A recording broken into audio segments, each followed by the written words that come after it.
नमस्कार दोस्तों, स्वागत आपका हमारे चैनल पर। अरे वाह, अद्भुत, अति सुंदर। मिंकू उठ देख पापा को उत्साह से चिल्लाते देख मैं टिफिन बनाना छोड़कर बाहर आ गई थी।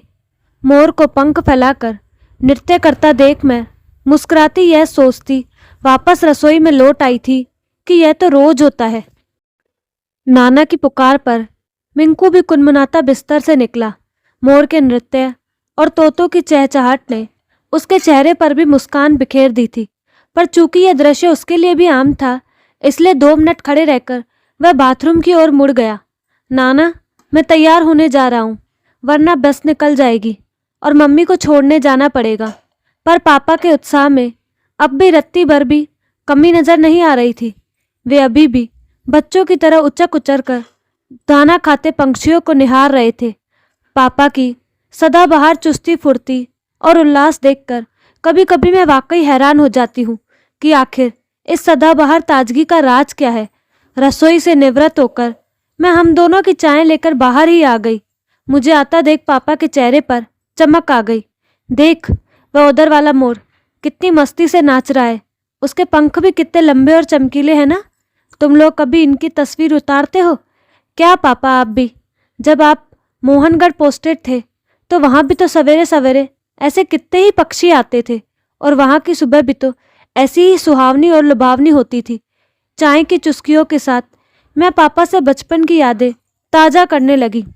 मुंबई में मैं यह सब बहुत मिस करता हूँ। अरे, वहाँ तो हम चांद तारे और चिड़िया देखने को भी तरस जाते हैं, और ऐसी ताज़ी और शुद्ध हवा की तो वहाँ कल्पना भी नहीं कर सकते। हाँ, यह तो है। मैं उनकी बातों से सहमत हो रही थी।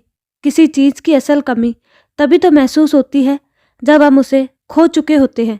मिकू भी सबसे ज़्यादा इसलिए यह दृश्य अभी मुझे आनंदित कर रहा है क्योंकि एक तो लंबे समय बाद मुझे यह खुशी मिली है, और दूसरे मन में यह आशंका भी है कि न जाने यह खुशी कितने दिनों की है। कल मुंबई लौटना पड़े तो अभी तो जी भरकर इसका लुत्फ़ उठा लूँ।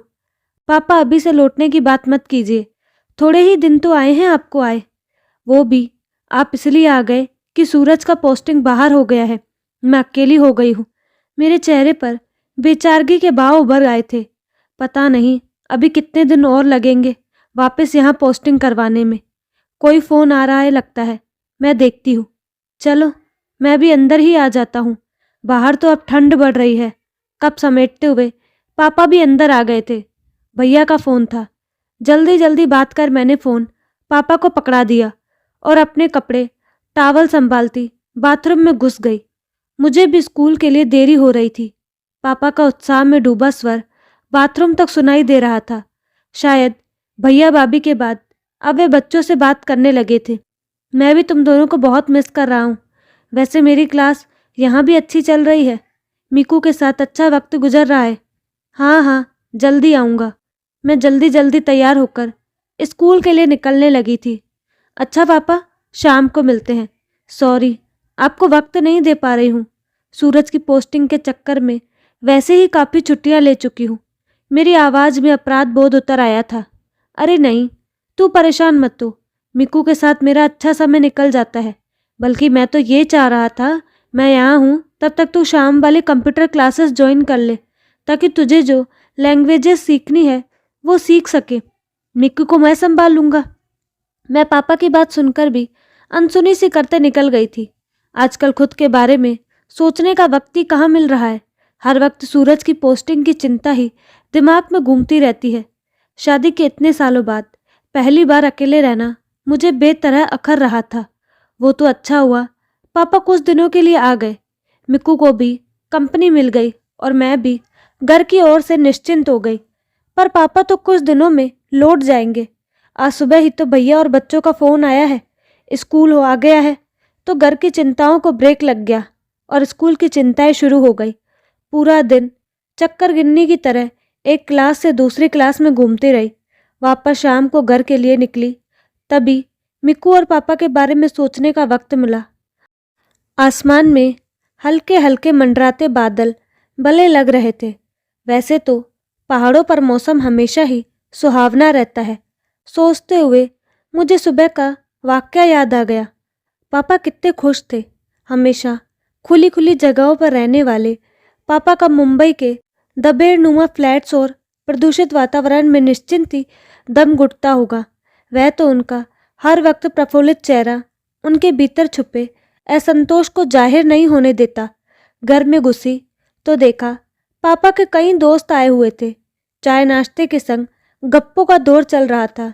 कमाल है, पापा ने यहाँ भी दोस्त बना लिए। मिक्कू बाहर खेलने जा चुका था। कपड़े बदलकर मैंने उसका स्कूल बैग जाका। होमवर्क पूरा था। मैंने राहत की सांस ली। पापा के होने से कितना आराम है। रसोई में चाय बनाने जाने लगी तो पापा से भी पूछ लिया। वैसे तो अभी पी है, पर यहाँ का मौसम इतना बढ़िया रहता है कि चाय तो कभी भी पी जा सकती है। मुंबई की इस उमस में तो सुबह की चाय गले से नीचे उतरना ही भारी पड़ जाता है। तुम्हारी पोस्टिंग तो हमेशा छोटी जगहों पर रही है। मायावी महानगरी में तुम्हें कैसे सुहाता होगा? दोस्त ने पूछा। अपन तो हर साल में मस्त रहने वाले लोग हैं। मुंबई भी अपन को जम गया है। वहाँ की सदाबहार रिमझिम, सप्ताहांत में परिवार के संग घूमना फिरना, बाहर खाना खाना अब मेरी भी आदत में शुमार हो गया है। वहाँ की 24 घंटे पानी बिजली की सुविधा की अहमियत मुझे यहाँ आकर पता चली है। यहाँ तो 2 दिन में एक बार पानी चढ़ता है और वह भी बूंद बूंद स्टोर करके रखना पड़ता है। 15 दिन में एक बार हॉट लगता है, तभी सारी सब्जी फल आदि लाकर रखने पड़ते हैं। पहाड़ सैर सपाटे के लिए ही उपयुक्त है। स्थानीय निवासियों को तो रोजमर्रा की ढेरों परेशानियां झेलनी पड़ती है। हर वक्त गर्म कपड़े अलग लादे रहो। खैर, अपन तो यहाँ भी मस्त है। धूप निकलने पर टहल आते हैं। बाकी वक्त घर पर मिक्कू के साथ मौज मस्ती। चाय लेकर बैठक में पहुंची तो पापा ने वहीं बिठा लिया। ये गोविंद अंकल है, मेरे साथ कॉलेज में थे, फिर रायपुर में भी साथ थे। मिक्कू फेसबुक पर अपने दोस्त की बर्थडे के पिक्स बता रहा था। उन्हीं में मैंने उसके दोस्त के दादा यानी कि गोविंद को पहचान लिया। रायपुर में तुम बहुत छोटी थी, इसलिए याद नहीं होगा, वरना मैं तो वहाँ भी खूब आता था। खूब गोष्ठियाँ जमती थी। तेरे पापा का स्वभाव ही ऐसा है, हर जगह हर हाल में मस्त रहते हैं और दोस्त भी बना लेते हैं। एनसीसी कैंप के लिए हम लोगों को एक छोटे से सीमावर्ती गांव में महीना भर रहना पड़ा था। वहाँ की दिनचर्या इतनी कठिन थी कि हम सब लड़कों ने तो पहले सप्ताह में ही हथियार डाल दिए थे, पर तेरे पापा जमे रहे। जंगल से लकड़ियाँ काट कर लाना, उन पर खाना पकाना, कुएं से पानी खींचना, तालाब में नहाना जैसे सारे काम वे मज़े लेकर करते थे और हम बाकी सब जीतते रहते थे। इसने गांव के लड़कों से तैरना, पेड़ पर चढ़ना, मिट्टी के बर्तन बनाना, जाने क्या क्या सीख लिया।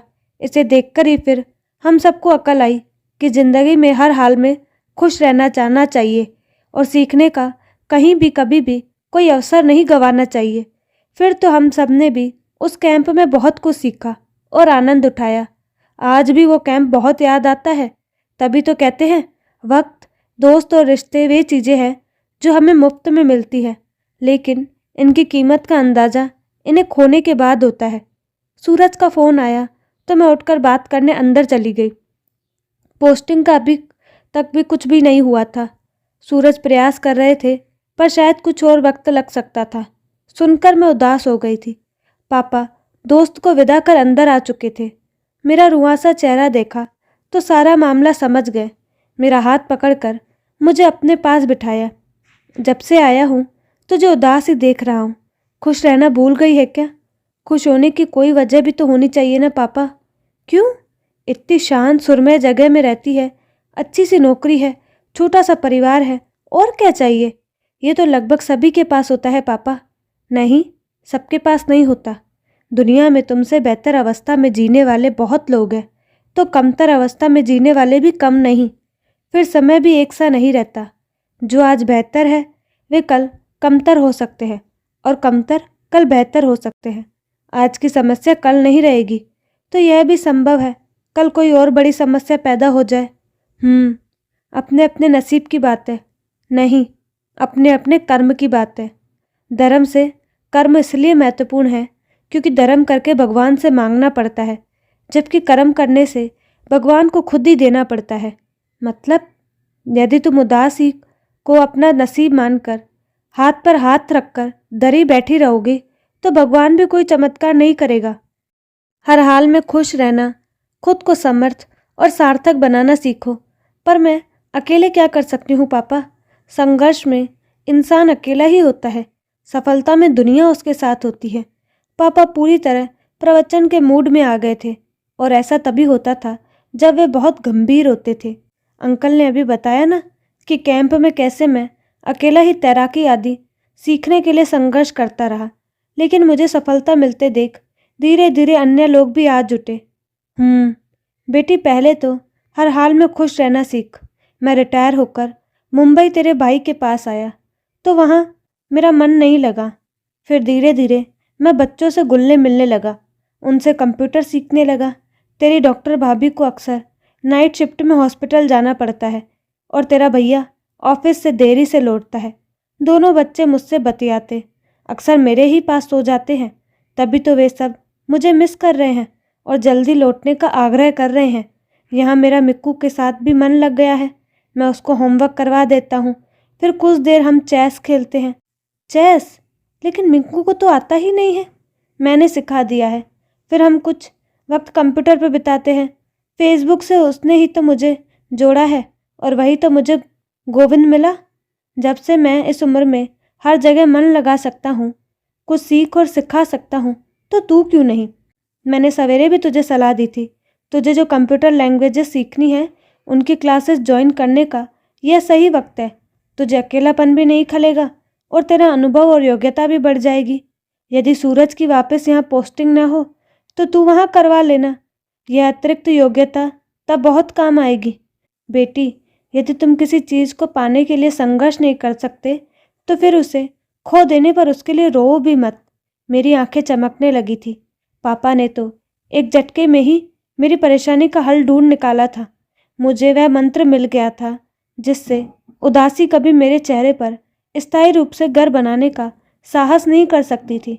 पापा की सदाबहार स्फूर्ति का राज जीवन का यही मंत्र ही तो था। हिम्मत वालों का इरादा अधूरा नहीं हो रहता। जिस इंसान की इच्छा शक्ति बुलंद हो उसके जीवन में कभी अंधेरा नहीं रहता। तो दोस्तों, आपको कहानी कैसे लगी? अपनी राय कमेंट बॉक्स में ज़रूर दें और साथ ही हमारे चैनल को लाइक, शेयर और सब्सक्राइब करना ना भूलें। धन्यवाद।